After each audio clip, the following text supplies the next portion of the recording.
जय जय श्री सीताराम। श्रीमद् भागवत महापुराण। नमो नमः।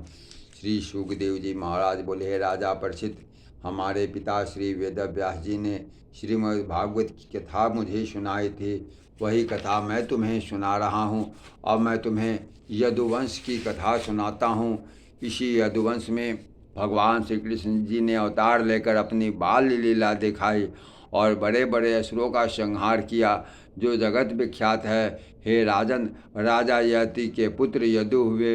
यदु से सहस्त्रजीत, कोष्टा, नल तथा रिपु नामक 4 पुत्र उत्पन्न हुए।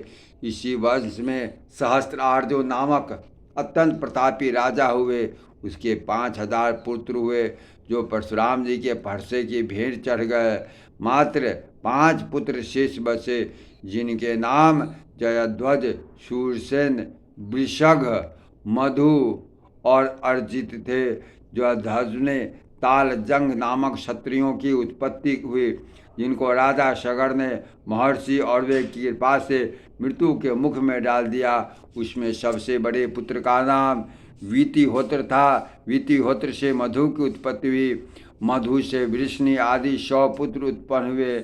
मधु, वृष्णि और यदु के नाम से इस वंश में माधव, वार्ष्णेय तथा यादव हुए। हे राजा परीक्षित, वृष्णि के वंश में शिशिबिंदु नामक एक प्रतापी राजा हुआ। उनकी 10,000 स्त्रियां थीं, उनमें 1,00,000 पुत्र तो वहाँ। वृष्णि के पुत्र जमात की स्त्री की कोई संतान न थी, इसलिए जमात ने एक भोज्या नामक अति सुंदर कन्या का हरण किया और अपने साथ राजमहल ले आए।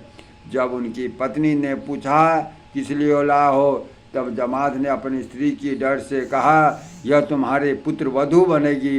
राजा के वचनों को सुनकर रानी कहने लगी, जब हमारे कोई पुत्र ही नहीं तब यह पुत्र वधू कैसी होगी।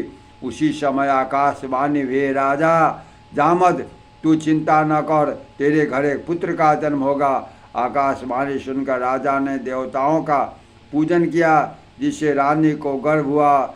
10वें मास में उसको एक गर्भ से एक तेजस्वी बालक ने जन्म लिया। उसी बालक का नाम विदर्भ हुआ। उसको युवा होने पर जावद ने हरण करके लाई गई कन्या भोज्या का विवाह उससे कर दिया और स्वयं राजपाट पुत्र को सौंपकर तपस्या करने के लिए चले गए। जय जय श्री